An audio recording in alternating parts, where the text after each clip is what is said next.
this car grips the road. Wow. Hello everyone, Tesla here, back at it with the manual 440i. So let's just take a look at this thing. There's been a couple of modifications that we did to this car since we got it. We picked up this car about 5 weeks ago, and winter tires are one of the biggest differences that we did. Originally coming up with a staggered setup, I think it's 255 in the rear and then 235s in the front. Now we've got a square setup, 255 40 R18s going down from 19-inch wheels. We got the super speed RF01s. These are flow formed alloy wheels in black, which I think looks really good with the black paint on the outside. We also got some Continental Conti Winters. These are really good winter tires for the price. I got a package used from Marketplace. I made sure that these tires were also DOT 2024, which is something really important to look out for because the compound actually degrades over time. You want to make sure that the tire life is as good as the tread life. Now coming up to the front, this car hasn't been cleaned. It's not the cleanest thing in the world, but M Performance replica front splitter. We had a little bit of an accident. We were on the highway. I guess the quality of this front splitter wasn't that good. I got it for my birthday and it actually just cracked in half. So went to the shop.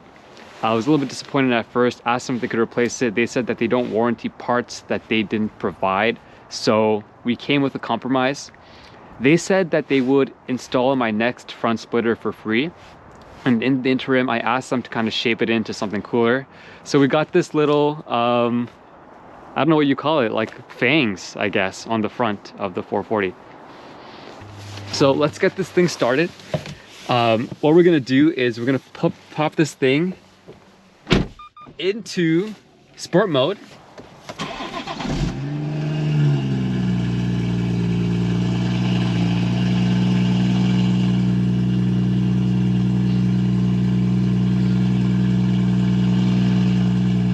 Has a bit of a sound to it, and this is not stock.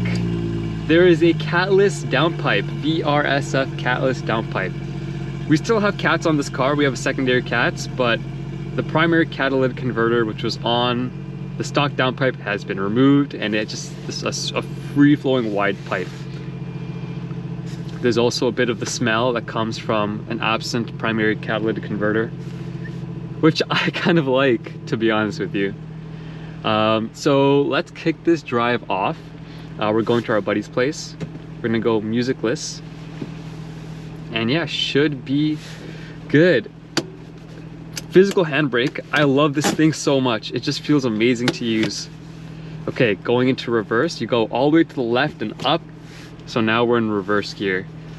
Side mirrors fold down, the best part. Let's move ourselves over. Let's go. So before we push this thing, we're going to wait till we reach some operating temperatures,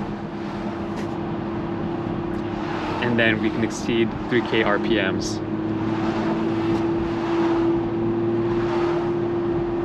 Now, not only do we get a downpipe, but we also got a tune.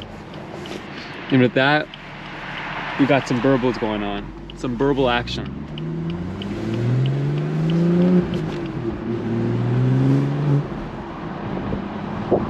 Wow, the car sounds amazing, and the burbles sound even better. I acknowledge it can get obnoxious, so I am a little bit cognizant of that. Right now I'm in a residential zone, and if I see that, you know, it's approaching later hours, or if it's, you know, working hours, I'll typically avoid turning sport mode on in residential neighborhoods. However, it's a Sunday.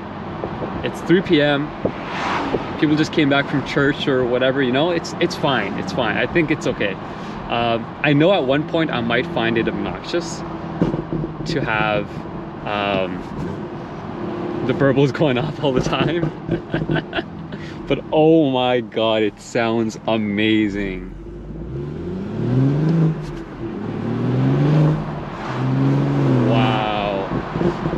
So this car at 12.3 liters per 100 kilometers makes 400 horsepower.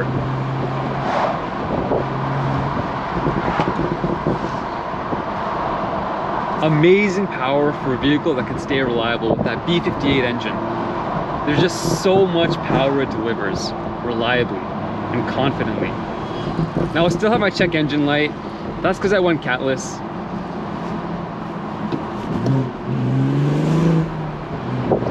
Okay. Wow.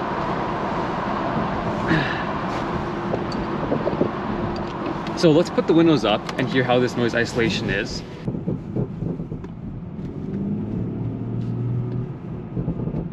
Those burbles are definitely still audible from the cabin, with the windows all the way rolled up. Wow, Challenger SRT. So right now, no brake hold, which means my foot is on the brake, my handbrake is down. However, even though I'm on a uphill, if I go to first gear and then release the brakes, and I'm clutched in of course, the car will not roll back. The car will not roll back because this car actually has a built-in brake hold that lasts for about 2 to 3 seconds, and I can count us in. Okay, I'm gonna let go of the brakes now. 1, 2, 3, and now it starts rolling back. I caught it quickly, so you couldn't, and there's a car behind me. I don't want to take too much of a risk here, but there is some brake hold. There is some brake hold. Do it again. 1, 2, 3, starts rolling back. Okay, so goes to show this car is extremely okay. And what are you doing? Why? Okay, that's crazy. This car is actually very friendly for the new manual driver. Very, very friendly. I told myself I wouldn't go exceed 3K RPMs, but there I am. It's just too fun. It's hard to stop. Hard to stop yourself.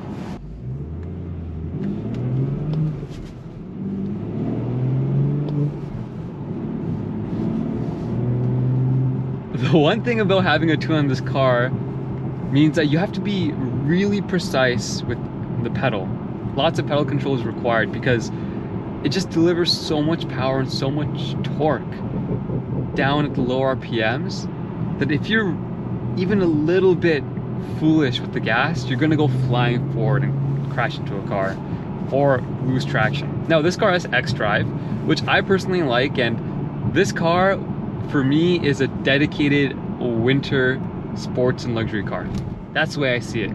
Okay, I had my Honda Civic SI before. I had an LSD limited slip differential, which means it puts power down to the wheel, the front wheel, because it's a front wheel drive vehicle, the front wheel, which has traction. However, the number of times that I have gotten stuck in the snow in that car actually bothers me a lot.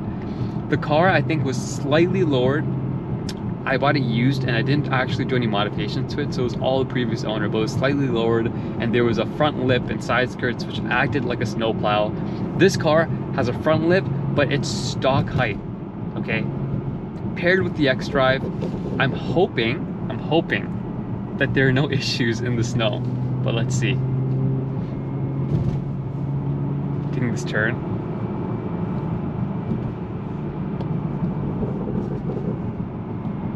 Now I love that you can hear the burbles pushing through the cabin. One of those things, when you have this car stock, the sound installation or isolation is so good that you can't hear a thing.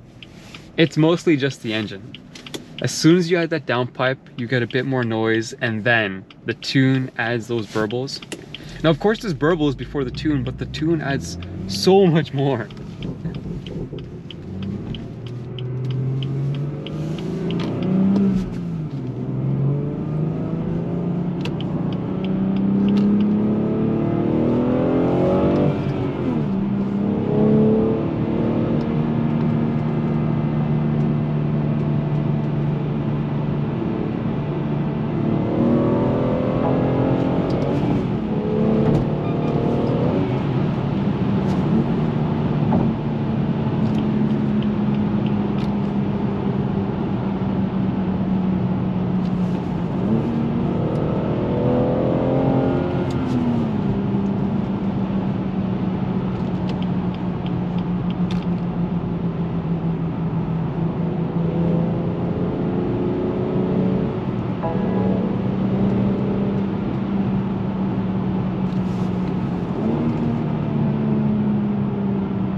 Let's hear some of those burbles now going through.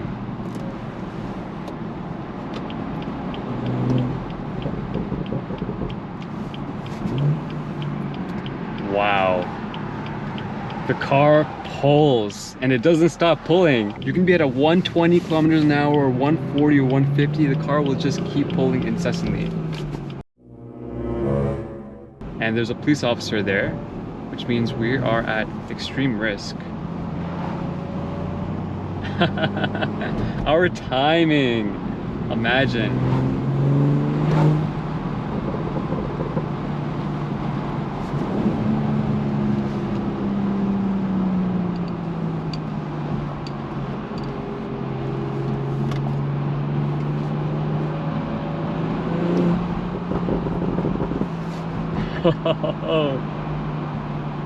Oh my god.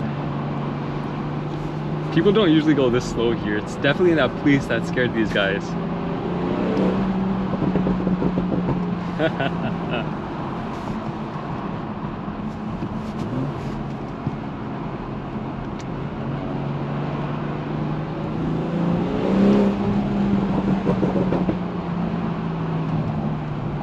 Now, if you heard that chime when I was going a little fast, that's my speed warning.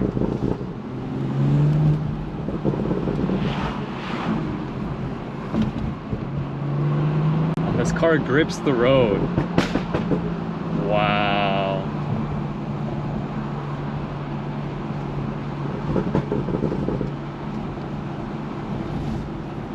Let's hear some more of that.